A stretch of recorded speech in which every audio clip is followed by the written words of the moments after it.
कहते हैं दिल्ली दिलबरों की है, दिल जलों की है। कहते तो ये भी हैं कि दिल्ली दिल फरेबों की भी है। और लकी यानी कि लक्ष्मण लाल अग्रवाल में ये सारे गुण मौजूद थे। लोग उसकी शक्ल को देखकर ही कह देते थे, अबे दिल्ली से हो क्या। लकी वैसे दिखने में स्मार्ट और अट्रैक्टिव था, पर जेब से खस्ता हालत होने की वजह से रहता बेहद सिंपल तरीके से था। शर्ट का रंग उड़ा हुआ और पैंट से पैबंद जुड़ा हुआ। कहने को तो उसकी उम्र के लड़के दिल्ली की सड़कों पर रात को मोटर बाइक दौड़ाते थे, लेकिन लकी उर्फ लक्ष्मण लाल अग्रवाल सिर्फ कमरे से कॉलेज में पढ़ाई और गर्लफ्रेंड डिंपल के साथ थोड़ा वक्त बिताना, फिर कॉलेज से दुकान से जब होम डिलीवरी आए तो वहां, और फिर घर चला जाता था। हाँ, कभी कभी जब वो किसी लड़के को खाली सड़क पर मोटर बाइक दंदनाते हुए देखता तो कहता, एक दिन अपना टाइम भी आएगा जब मैं चश्मा लगाकर बैठूंगा और पीछे डिंपल को बैठाऊंगा। देखना, जब वो मेरी कमर में अपना हाथ कसेगी और मैं तेजी से मोटरसाइकिल को इंडिया गेट के आसपास दौड़ाऊंगा तो सारे दिल्ली का दिल हम दोनों को देखकर चलेगा।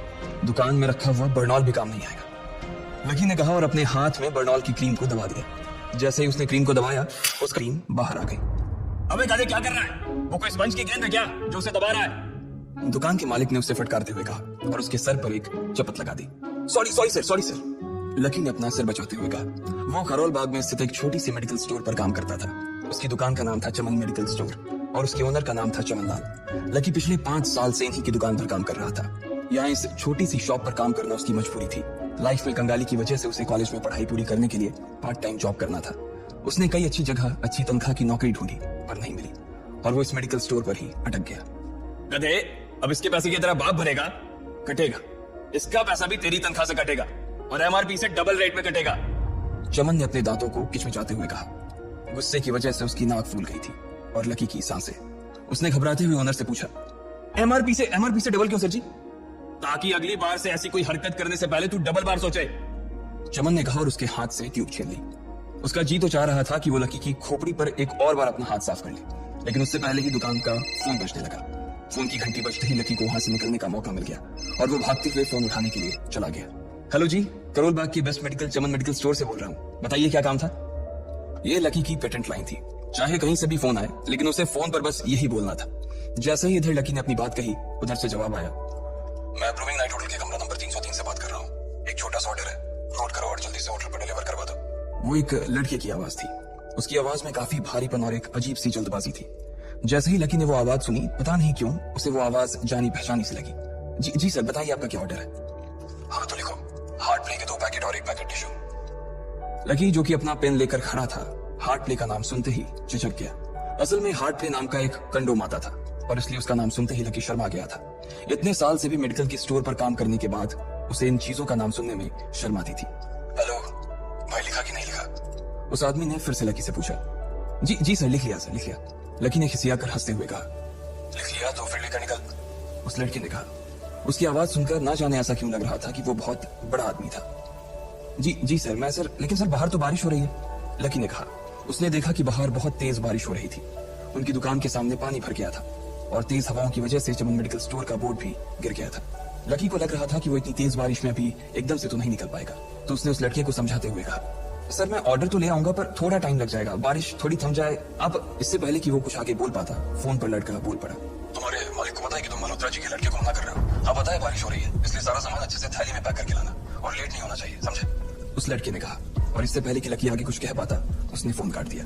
उधर से लकी के दुकान का ओनर उसे घूर कर देखा जा रहा था। लकी के हाथ में पेन और पेपर देखकर ही वो समझ गया था कि उसके पास कोई ऑर्डर आया था। आज वैसे भी इतनी बरसात होने की वजह से सुबह से इक्का दुक्का ग्राहक ही दुकान पर आए थे।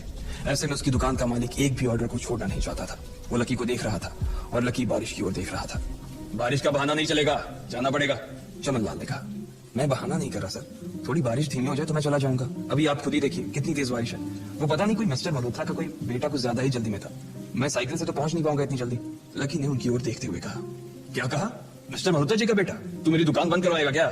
अभी क्या भी निकल उनका ऑर्डर लेके, वो हमारे बहुत पुराने कस्टमर है, चमन ने कहा। पर लकी ने कहा ही था कि चमन बोला, वर कुछ नहीं, तू मेरी मोटरसाइकिल ले जा। उसने गुस्से में कहा, अरे सर जी, 200 के ऑर्डर में मुश्किल से 40 रुपए बचेंगे, इससे 3 गुने का तो पेट्रोल ही लग जाएगा और अगर गाड़ी रास्ते में बंद हो गई तो अलग से खर्चा, लकी ने समझाते हुए कहा। वो जानता था कि उसका मालिक इन सब बातों पर ध्यान नहीं देने वाला। चमन लाल बोला, कोई बात नहीं, तू जा, चाहे जो हो जाए, ग्राहक नाराज नहीं होना चाहिए और वैसे भी वो मल्होत्रा जी का बेटा है।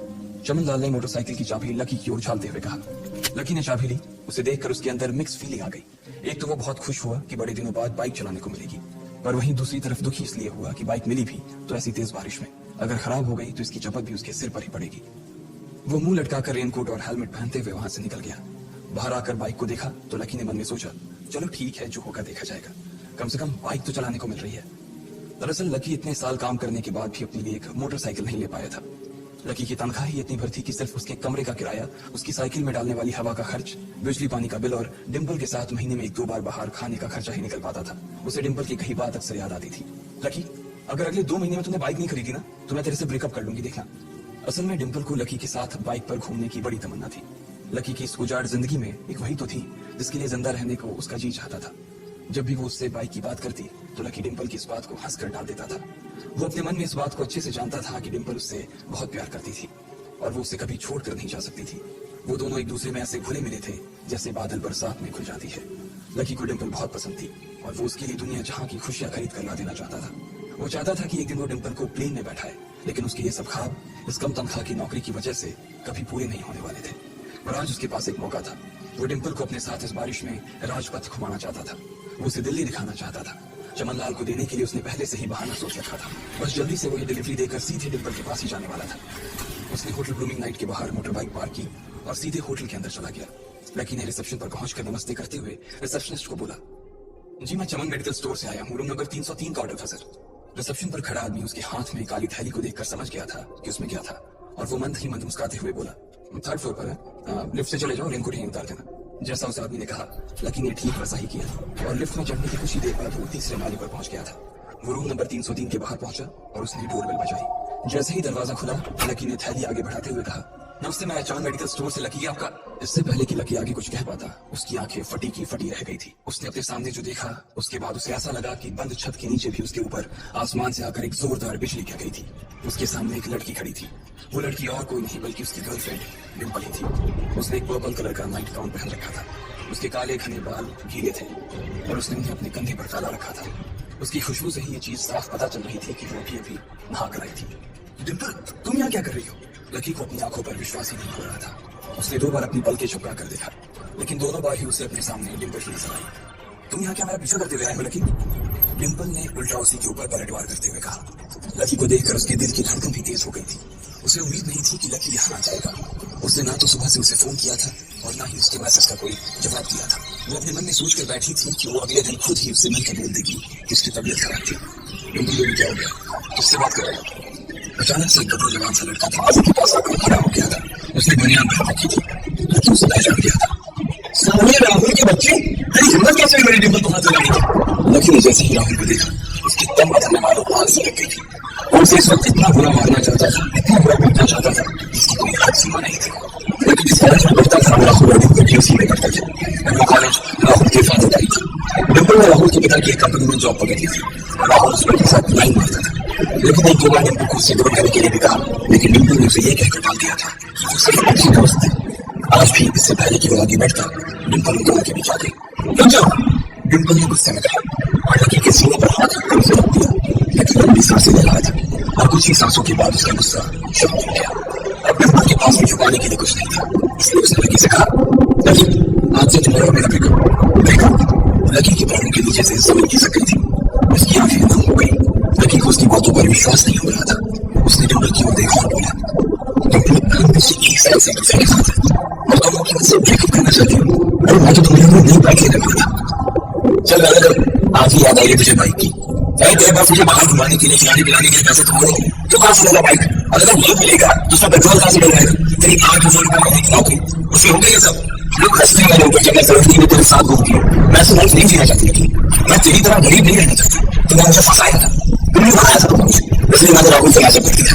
आज यही मेरा बॉयफ्रेंड है। अच्छा, तुम्हें भेजा तुम्हारा वो बेचारा सा एक्स-बॉयफ्रेंड। राहुल ने पूछा, नंबर के बदले आकर खड़ा हो गया। फिर उसने लकी के हाथ से थर्मो भाई और उसमें से हाथ में पैकेट निकालकर उसे दिखाने के लिए उसे सलाह मिल जाता था। इससे 25 साल से उसका और कम होगा। राहुल उसके लिए उसको पता, लकी के पास उसी बात का कोई जवाब नहीं था। वो फिर उसी सिलेंडर की ओर देखा और पूछते कि रखी थी उसने, फिर वो वहां से निकल गया। अबे पैसे दे जाओ, सब कुछ सही लगे पैसे नहीं खा। राहुल ने फोन से हाथ लगा के बैठा, लेकिन लकी ने उसकी बात सुनते ही निकल गया। उसके दिमाग में डिम्पल के कई शब्द घूम रहे थे। उसने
क्या